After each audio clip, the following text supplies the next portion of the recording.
with any law enforcement agency? No.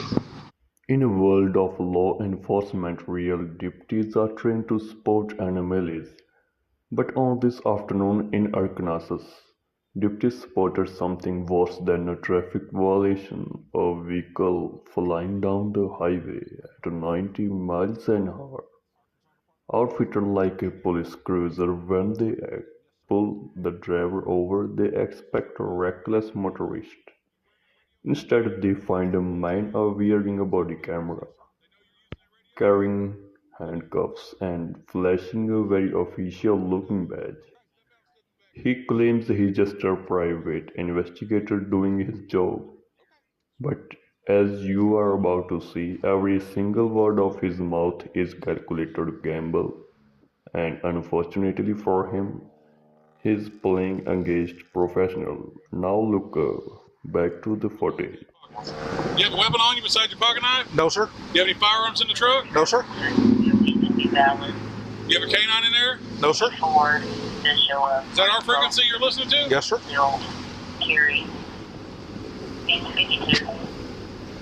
What's the phone? Boy, he may go bond out on this. Contact Adam and see if they know who this guy is. He says he's a volunteer with them. He's got an A1 radio. Where did you get the A1 radio? From Adam. You're telling me that they know that you're doing this? Yes. You're out serving civil papers, using our radio, running lights and sirens. Didn't know he was behind you, did you? You're not law enforcement, you understand that, right? Yes. I don't have blue lights either. You're right, you don't have blue lights, but you're driving crazy down the middle of the road. Okay. That's not an emergency to go serve civil papers. Okay. This is our guy who serves our civil papers. Would you do that? Okay. They're writing you some tickets, and we're going to go to court, and there's other things we're going to do here. Okay. You got handcuffs in there too. Mm-hmm. What are the handcuffs for? They're from. What are they for? They're a theft deterrent. A theft deterrent. Yep. What does theft deterrent mean? Well, it'll keep somebody from breaking into my truck. Hopefully. That's the thought. You're on court, correct? Okay. So you're saying carrying handcuffs in your truck means that they won't break into your truck. So you're making it look like it's a law enforcement truck, so they won't break into it? If you walked up to break that window and break in, and you saw that, would you break in? I'm not a criminal, but yeah, I'd steal your handcuffs and steal your guns. Okay. Is there guns in there? Nope. Anything else in there that IDs yourself as a law enforcement officer? Nope. Certified what? Fire and explosion investigator. Mm-hmm. You're wearing a badge to serve papers that says that. Mm-hmm. I think you're trying to ID yourself and come off as a law enforcement officer. No. That's what it looks like to me. Why would you wear an arson? Now notice the driver body language here when the deputy zeroes in on his badge, which labels him as a certified fire and explosion action investigator. The suspect immediately tries to minimize it. He claims he only wears the badge so he does not get shot while serving civil papers. This is a classic psychological defense mechanism known as racialization. In his mind, wearing a fraudulent government badge is completely justified for his own safety, but watch how the deputy handles this. He does not argue, he just keeps gathering string, letting the suspect weave a tighter knot around his own story. Hold on. We're going to do this. Let me see that part.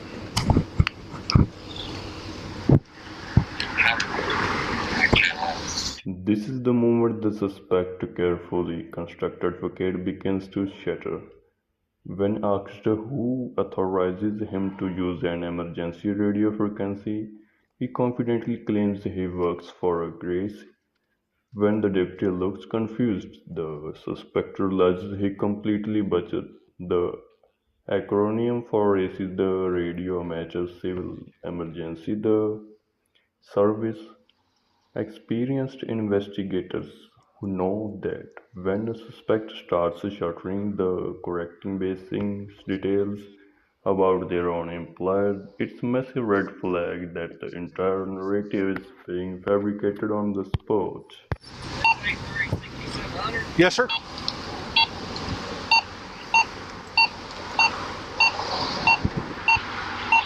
Bunch of dead bodies back there, man.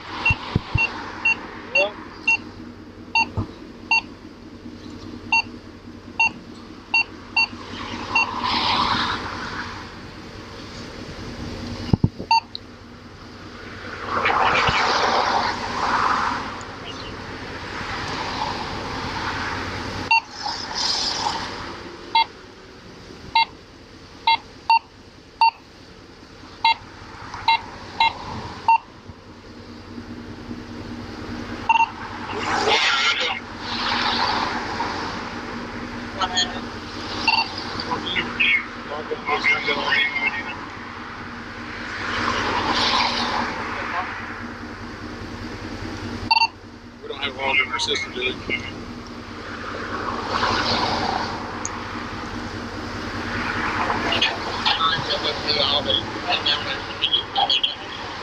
Well, I don't think you do. Dispatch should have today. Have her contact me. See what this is.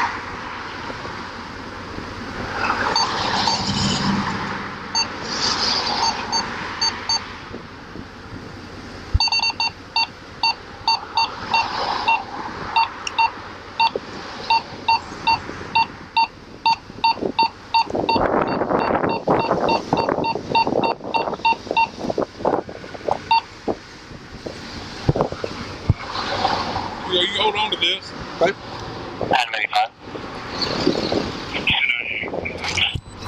So you're running amber and green lights Uh-huh. to get through traffic. What law in the state of Arkansas allows you to do that? I don't know. There's not one. How many races? Justin, I can't remember his last name now. You check the lights in the front truck, make sure they're not blue or red. Well, he says he's a volunteer. Volunteer for what? He says volunteer. Don't give you right to be running lights. Like, Take that radio. There any weapons inside your vehicle? nope. None at all. I mean, I seen an aspen on in the door. That is a bite stick for dog trading, sir. You mind if I open your door and activate the lights so your lights are color in front of your truck? I'll be happy to do that for you, sir.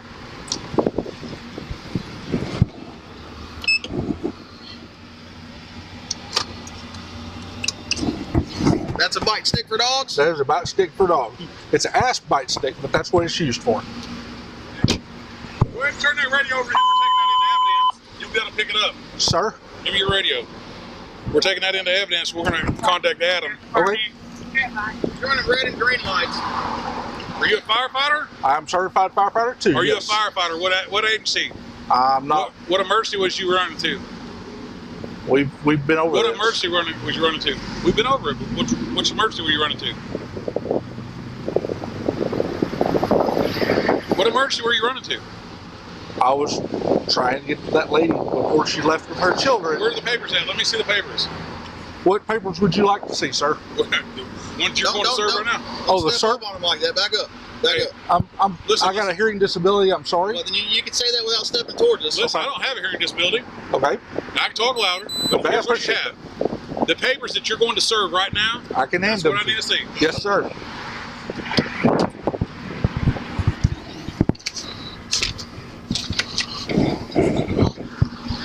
Do you have insurance with you? Pay close attention to what the suspect does next.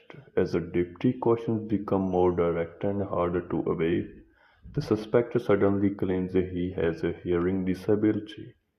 In interrogation psychology, this is a common tactical pivot. When a suspect feels concerned, they will often introduce a physical ailment or a sudden misunderstanding to buy their brain extra time to construct the next lie, or to make a officer feel guilty and back off. But this deputy is not buying it.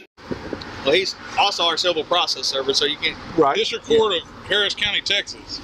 To justify risking everyone's lives at 90 miles an hour, the suspect claims he is serving an emergency restraining order involving children. He is trying to create a false sense of a shared urgency, hoping the deputies will respect his mission and let him go. But look at the paperwork. The deputy quickly realizes it is just a standard divorce proceeding. The urgency was entirely manufactured, and within minutes, a routine background check is going to reveal a dark. The driver desperately tried to hide he is a convicted felon, and this routine traffic stop is about to turn into a felony arrest.